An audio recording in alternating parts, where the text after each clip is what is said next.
Hello guys, तो आपका स्वागत है हमारे इस वीडियो में। और आज हम लोग इस वीडियो में पढ़ने वाले हैं क्लास 9 का एक खूबसूरत सा chapter diversity in living organisms. तो सबसे पहले हेडिंग डाल लेते हैं चैप्टर ने, diversity in living organisms. Diversity in living organisms.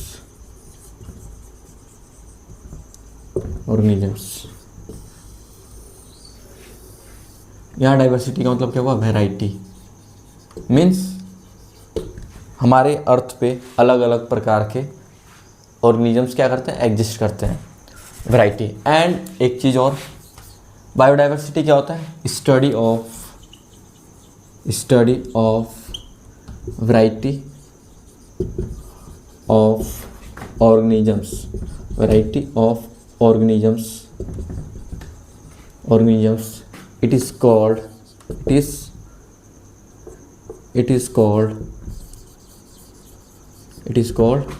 biodiversity.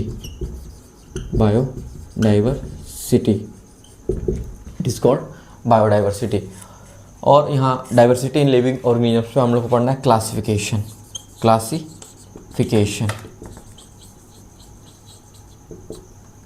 Classification क्या होता है? हमारे अर्थ पे अलग अलग प्रकार के क्या होते हैं? भिन्न प्रकार के क्या हैं? ऑर्गेनिजम्स एग्जिस्ट करते हैं। हम लोग उसको ईजिली स्टडी कर पाएँ, इसीलिए उन लोगों को क्या किया गया है? क्लासीफाई किया गया है। क्लासीफाई किस बेसिस पे किया गया है? Similarities and differences. तो इसको लिख लेते हैं हम लोग, इसको लिख लेते हैं arrangement of organisms in group. Arrangement of organisms in group on the basis of their similarities and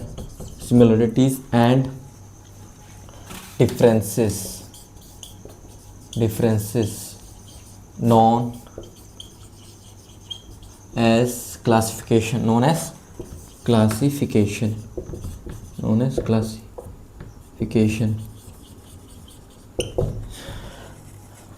जैसे अरेंजमेंट ऑफ ऑर्गेनिजम्स का क्लासिफिकेशन किस पे हुआ है? सिमिलरिटीज़, कुछ समानता होंगी और कुछ डिफरेंसेस के बेसिस पे क्या किया गया है? उनको क्लासिफाई किया गया है। कुछ सिमिलरिटीज़ मतलब समानता के और डिफरेंसेस के आधार पर उन लोगों को क्या किया गया है? ग्रुपिंग किया गया है। इसी को हम लोग क्या बोलते हैं? क्लासिफिकेशन। चलिए इसको नोट करिए।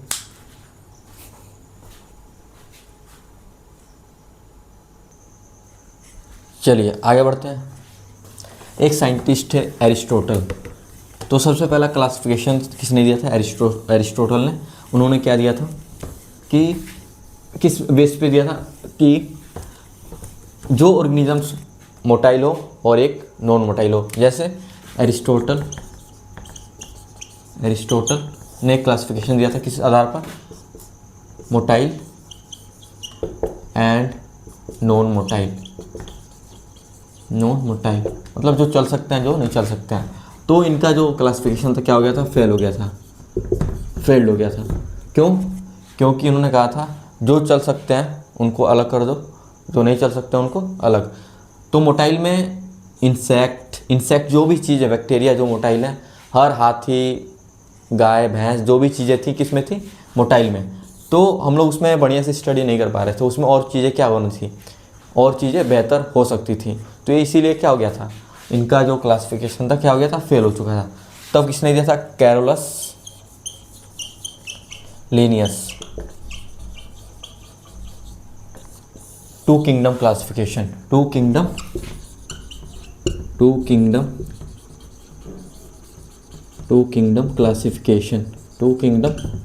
क्लासिफिकेशन।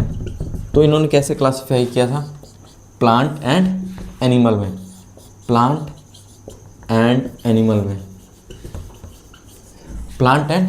में। तो इनका भी जो क्लासिफिकेशन था ज़्यादा सक्सेसफुल नहीं था, क्योंकि प्लांट में कुछ प्लांट्स ऐसे थे जो फ्रूट्स फ्रूट्स उससे क्या होते थे, मिलते थे।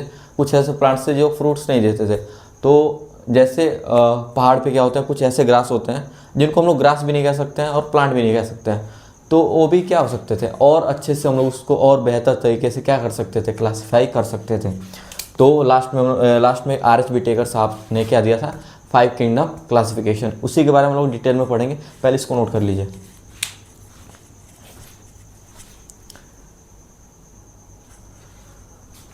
तो मैं क्या बता रहा था, आर एच विटेकर, तो यहीं लिख लेते हैं इसको भी। एरिस्टोटल के जो आर एच विटेकर थे, आर एच विटेकर, इन्होंने 1969 में अपना क्या दिया था, 5 किंगडम क्लासिफिकेशन। 5 किंगडम क्लासिफिकेशन, जिसमें क्या आ रहा था, मोनेरा, प्रोटिस्टा, फंजाई, और जो कार्लस लिनियस दिया था प्लांट एंड एनिमल, उसी को बोल दिया गया प्लांटेई। थोड़ा सा और अच्छे से बोल दिया गया प्लांटेई एंड एनिमेलिया। ठीक है, इसको हम लोग डिटेल में पढ़ेंगे। उससे पहले हम लोग क्या पढ़ना है, बेसिस ऑफ क्लासिफिकेशन।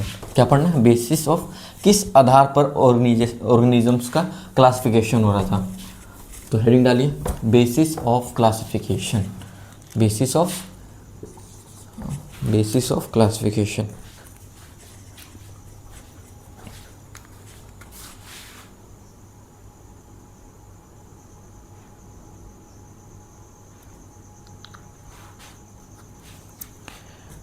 तो यहाँ लिखा basis of classification. Basis of classification. तो सबसे पहला पॉइंट इसमें आता है, प्रेजेंस ऑफ न्यूक्लियस। किस ऑर्गेनिजम्स के पास किस तरह का न्यूक्लियस है। जैसे इसमें आता है प्रोकैरियोटिक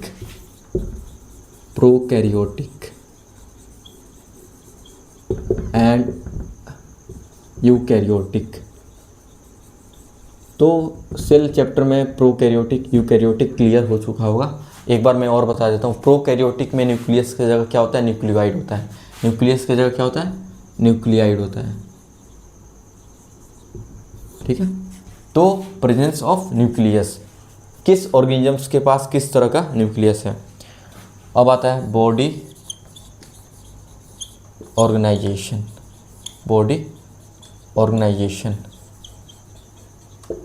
इसमें यूनिसेलुलर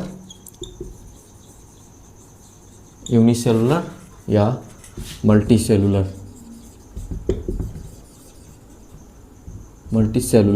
मतलब बॉडी ऑर्गेनाइजेशन, किस ऑर्गेनिजम्स का जो बॉडी ऑर्गेनाइजेशन है यूनिसेलुलर है या मल्टीसेलुलर है। इस बेसिस पे भी हम लोग क्या कर रहे थे, ऑर्गेनिजम्स का क्या कर रहे थे, क्लासिफिकेशन कर रहे थे।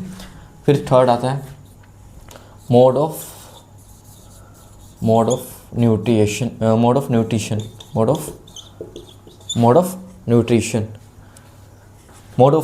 मतलब ऑर्गेनिजम्स किस तरह से, किस प्रोसेस से, ऑटोट्रॉफिक या हेट्रोट्रॉफिक।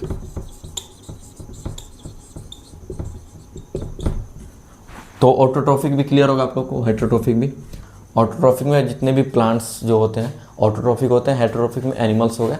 तो ऑटोट्रॉफिक क्या होता है, ऐसे ऑर्गेनिजम्स जो क्या करते हैं दूसरे पे, कुछ बैक्टीरिया भी होते हैं जो क्या करते हैं सनलाइट के थ्रू अपना क्या करते हैं, खाना बनाते हैं। क्या करते हैं, खाना बनाते हैं।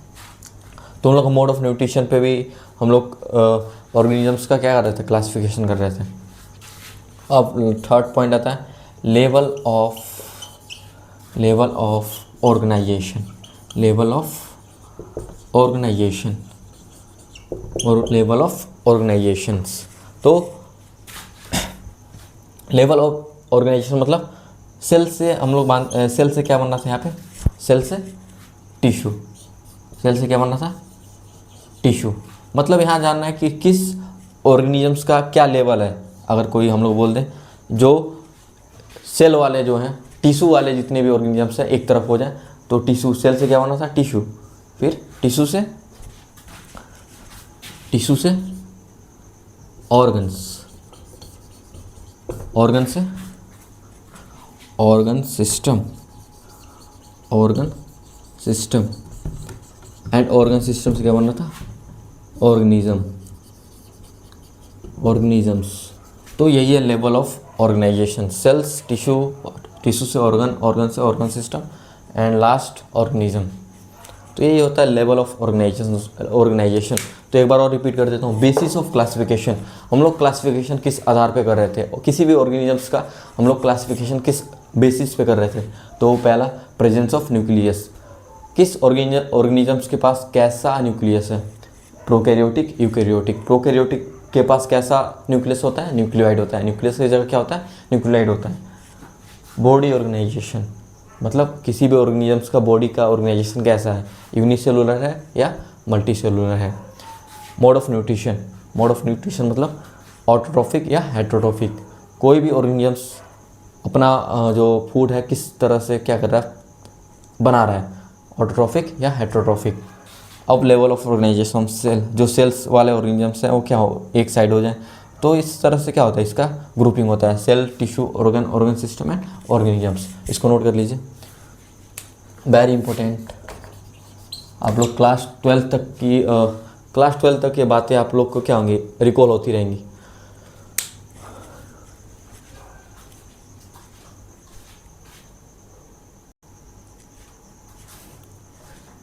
चलिए, इसको नोट कर चुके होंगे।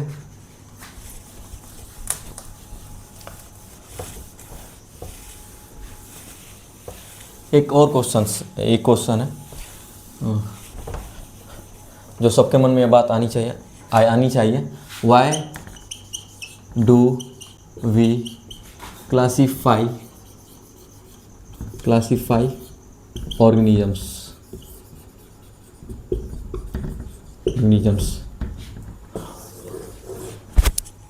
हम लोग को ऑर्गेनिजम्स को क्लासीफाई करने की ज़रूरत क्यों पड़ रही है।